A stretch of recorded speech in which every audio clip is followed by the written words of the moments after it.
Today, I'm going to be showing you the worst products for your reptiles from Petsmart. However, I will be showing you the items you can use to replace those horrible products for your reptiles and get the stuff your animal needs. Let's get into this, shall we? So to start this off, we're going to go with enclosures. And the number one horrible thing I see is the starter kits. I know a lot of people probably have the starter kits right now. The starter kits are so horrible, and it's for one reason. That is the lighting. The lighting is horrible. And why is that? It usually, I know the bearded dragon ones, the chameleon ones, the turtle ones, most like every single one of the starter kits, I'm pretty sure comes with wrong lighting. And what do I mean by that? Usually the heat lamp is okay besides the snake ones. I noticed the snake one comes with a colored light bulb. We'll talk about why those are bad later on, but it usually comes with a coil UVB, and it's always the case for a bearded dragon starter kit. I don't know why, because I've tested them, tons of other people have tested them. They produced almost nothing, and your bearded dragon needs high UVB. They sit out in the deserts of Australia, sun blazing on them. Even chameleons get high UVB, especially turtles. Turtles get the same UVB as a bearded dragon most of the time, and they come with the coil UVB bulbs. Lighting is essential to reptiles. It's so important. Honestly, it's important to the whole world, wouldn't you agree? But anyways, lighting is extremely important. Reptiles need UVB. It's incredibly important. But to get appropriate UVB, you have to use the appropriate lights. And the mini compact fluorescents, they're called coil UVBs. The ones you see are just not appropriate for your reptiles because they don't produce a lot of UVB. They produce extremely low amounts of UVB. I've tested it on the channel, and for some reason, the bearded dragon starter kits always come with the mini coil UVBs and not a T5. If you want appropriate UVB, get a T5. And there's honestly two of them to choose from. I would get a Arcadia 12%, they sell it at Petsmart, and a ZooMed T5 10.0 for a bearded dragon. If you have a chameleon, you get a 5.0, and you might get a 5.0 for your turtle if you have a turtle. It just depends on the height of that, really. That's really what it depends on. But for a bearded dragon, go 10.0, because most of the time people keep theirs in a 40 gallon, and you're gonna need a 10.0 for a 40 gallon. Same with the Arcadia 12%. You could honestly use an Arcadia 12% for your turtle, depending on that basking height. And how we judge this is this little meter right here. How do I know that it doesn't produce enough? Is this meter. So I've tested the mini compact coil UVBs, and they get a 0 12 inches away, which is pretty much a 20-gallon tank. If you get the starter kit, it's 40 gallons, 18 inches away. It's probably getting like a 0.3. A 0.3. A bearded dragon needs like a 5.0. 5.0 is what a bearded dragon needs. That's what he would want to be in. Daytime in Australia, they're getting like a 10. So just think about how much of a difference that is. A 10, these compact coil UVBs are producing 0. Now, what happens when they don't get appropriate UVB for your lizards? Well, they will develop metabolic bone disease. They will not grow right. There's a reason why most bearded dragons in captivity, they don't look quite right. They have shorter snouts. Their eyes are just, they look awful. And when they get metabolic bone disease, they can look like this. Their bones start to deform. They don't grow well. They get sick very often. They have shorter lifespans.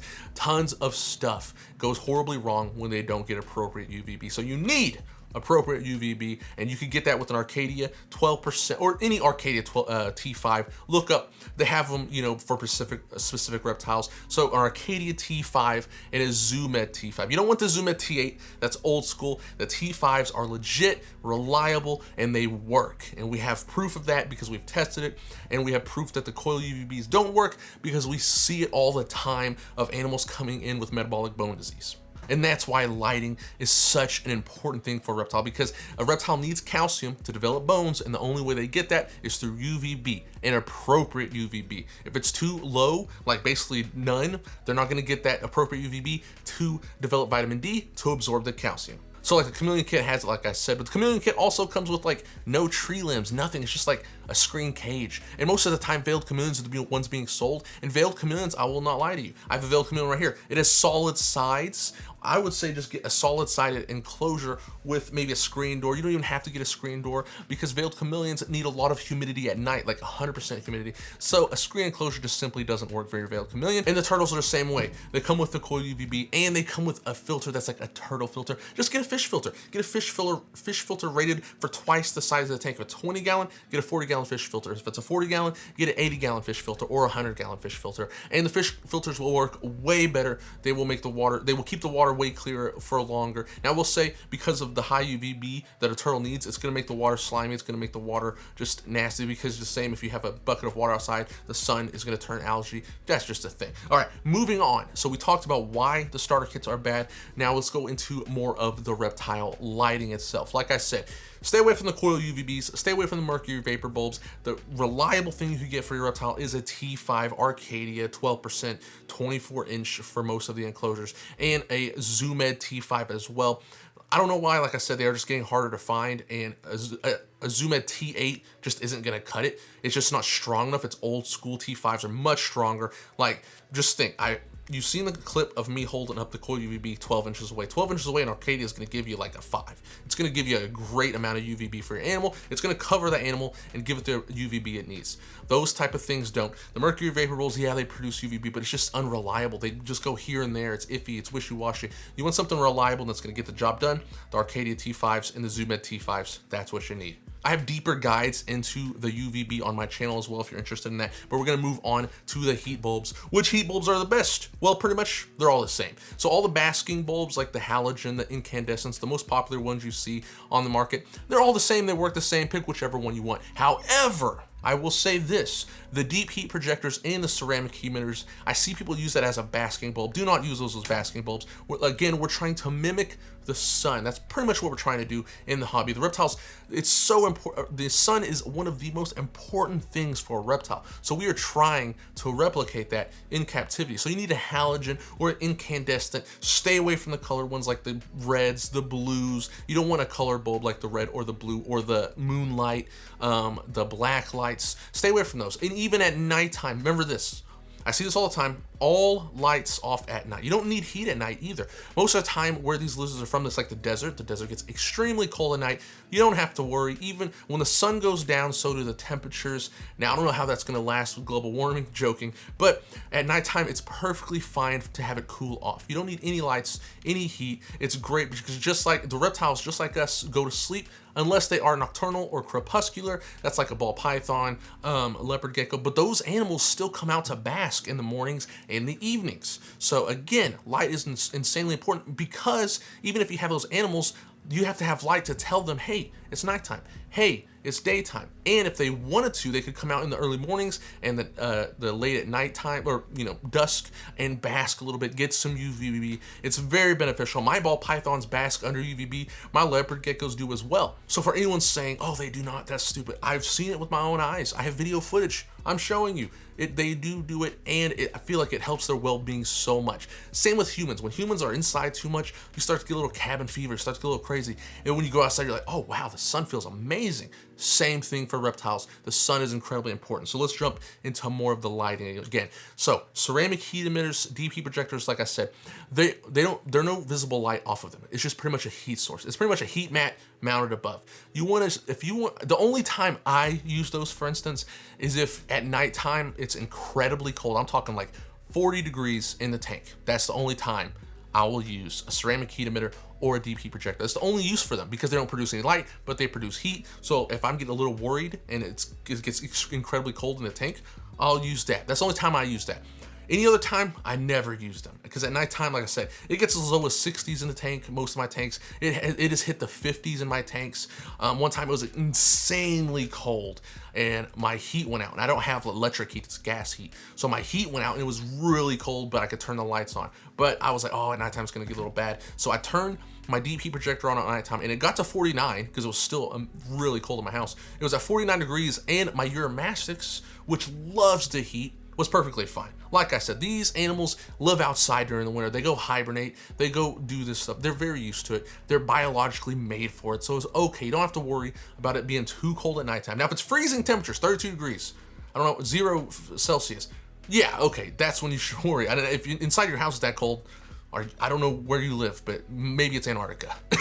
That's the only time you really should use a deep heat projector and a ceramic heat emitter is at nighttime. You don't need to use it during the day as a basking bulb. Use a halogen or incandescent. That's what you want to go with during the day. Stay away from the colored ones during the day, like the reds, the blues, the blacks, and the ceramic heat emitters. And don't use the red bulbs, the red, I think it's like red infrared, or the blue ones. Don't use that at night.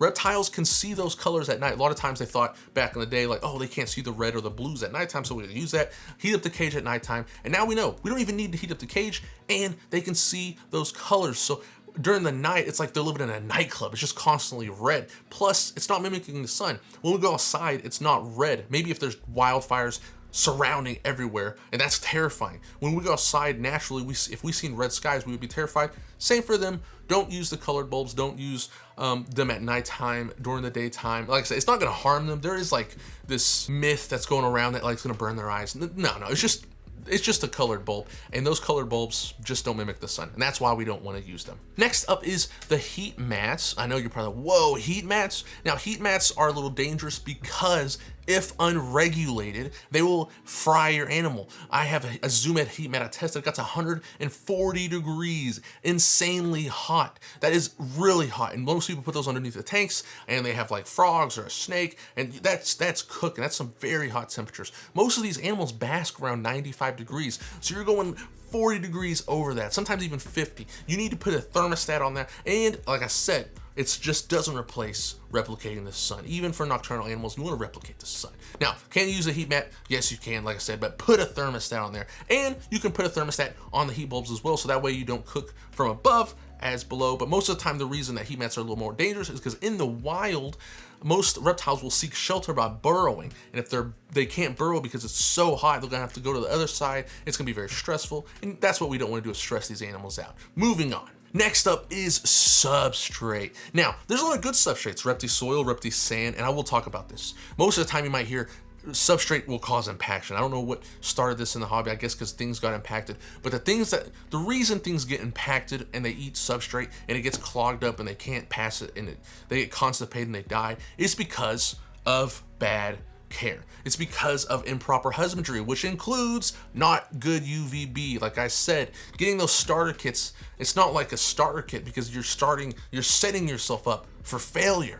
You know, these animals are not going to be healthy, and I see it all the time. The amount of people I see with these coil UVB bulbs, these starter kits, and it's just like, I see these starter kits and I immediately know, okay, this is what problems they're going to have, and they always have these problems. It's sad to see, but like I said, and you don't really want to blame Petsmart because it's the brands putting these together that really is pushing it to the people. I blame the marketing and the brands that are pushing these products onto the keepers because the keepers don't know and they get it and they're like, oh, this is great, when in reality it's not, and it's horrible. And like I said, we want our animals to be healthy and happy, and with these products a lot of times it's not setting them up for that. But like I said, that's why I make this video, to help you with that. Now, substrate, they're not going to get impacted if you have a healthy, hydrated animal. There's a lot of great substrate, like I said, the Reptile sand, that's not going to harm them, Reptile soil, there's cypress mulch, but I will just say this. We're just gonna talk about the bad because that we don't have to worry about the good. So the bad ones you wanna stay away from is calcium sand. It's not natural. There's no calcium sand dunes that these lizards are running around off. And since it's calcium, a lot of animals know they need calcium, like I said, the vitamin D. And so what they'll do is they'll eat it, and they'll be like, oh, this is very good. And they'll continuously eat it, dehydrate themselves, it's very bad. And a lot of times, if you see lizards start eating the ground, it's because they're vitamin deficient, and you need to add a multivitamin to the regimen. Next up on the list is the ground walnut shells. Ground walnut shells are horrible. They're literally the shells of a walnut. They're waste product. It's a food. A lot of times they'll get the walnut shells, they'll take them to a factory that's gonna use the walnuts, to de-shell them, take that, grind it up, and then sell it off as like waste for like chickens to walk on, to poop on, and that's what our bearded dragons are getting. Why not just use dirt? Dirt is just what we have natural. Now, don't go outside and dig up dirt because obviously you might be bringing some stuff in with that dirt. But like I said, you can get Reptile soil, you can get all kinds of sand. The Reptile sand is literally the same sand from outside. You can go to Home Depot or Lowe's and get that sand even cheaper. What I do is I have a whole mix on my channel. You can check it out, a video. I get topsoil from Home Depot, play sand from Home Depot as well. It costs me $10. It's 90 pounds. Mix them together and you basically have dirt from outside. It's wonderful. It works great. My bearded dragons love it. They dig in it. My bearded dragons have laid their eggs in it when I breed them. So, like I said, you want to stay away from those two, and reptile carpet is horrible for the reason that, now I used to use reptile carpet back in the day.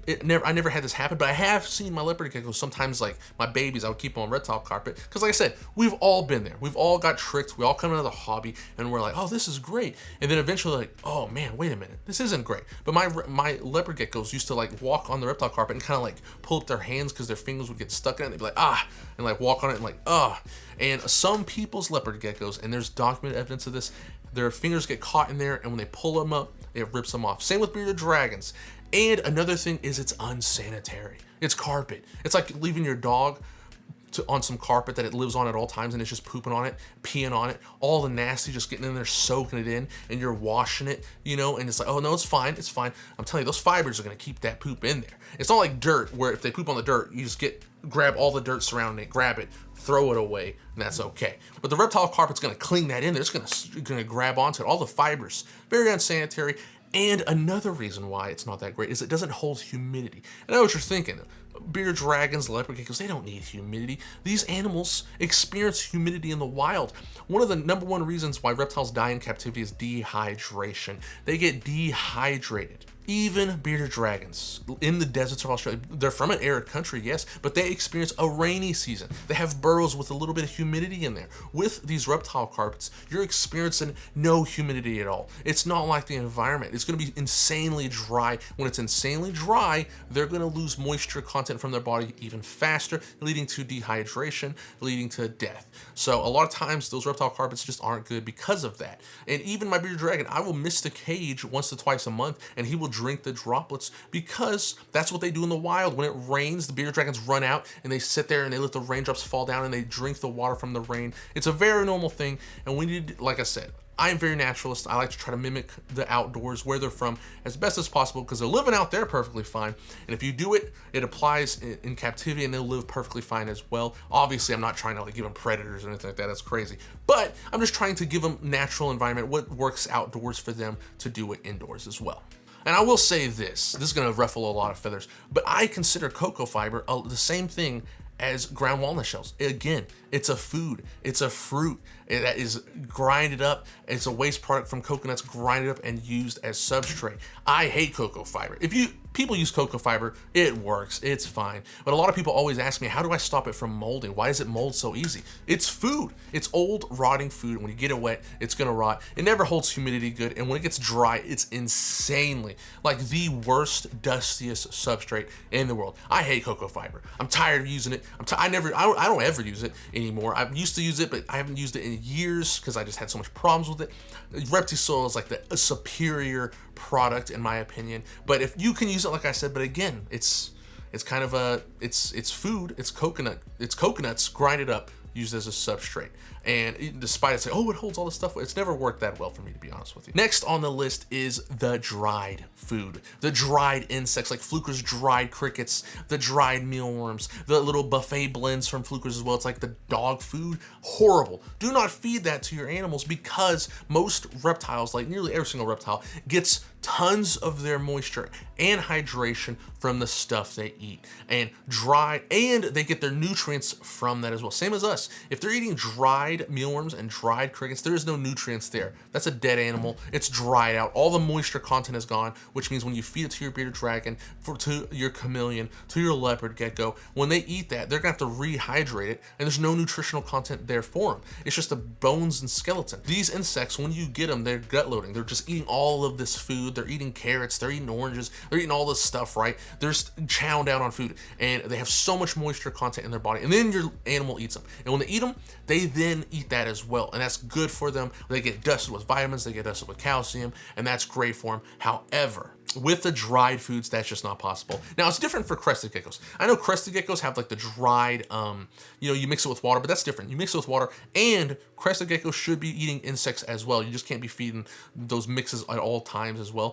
Feed them insects. Your crested geckos are gonna love insects. But again, that's mixed with water. It's like a powdery substance. It's mainly fruits and vegetables. It's almost like baby food is really what that is. But the dried food, like the dried insects, it's not really baby food because it's it's just dried. You know what I mean? If you put water in there, water has no nutrients, like I said. The crested gecko's food's different because it has all those added nutrients in there. And again, if you're just gonna get this dried, canned, you know, crickets and add all these stuff inside of it, it's not really gonna make sense because you're just doing so much work when you can just go get live crickets. Super cheap. And you can buy crickets online. You don't have to buy them at pet stores, at Petsmart, because you can buy bulk crickets, 1,000 crickets, 30 bucks online. Super easy. You don't have to waste that money. I will say that you didn't notice I touched on the core, like the wood and stuff like that. That's not really harm. Nothing really is bad for your bearded dragons, for your chameleons and stuff like that. That type of stuff, it'll work for it, you know. It gets the job done. It's not like harmful like a coral UVB using it for a bearded dragon. It works. It's just decor. I'm not a fan of most PetSmart decor because it all looks the same, and I like to get my stuff, my rocks from outside, my tree limbs from outside, that sort of thing.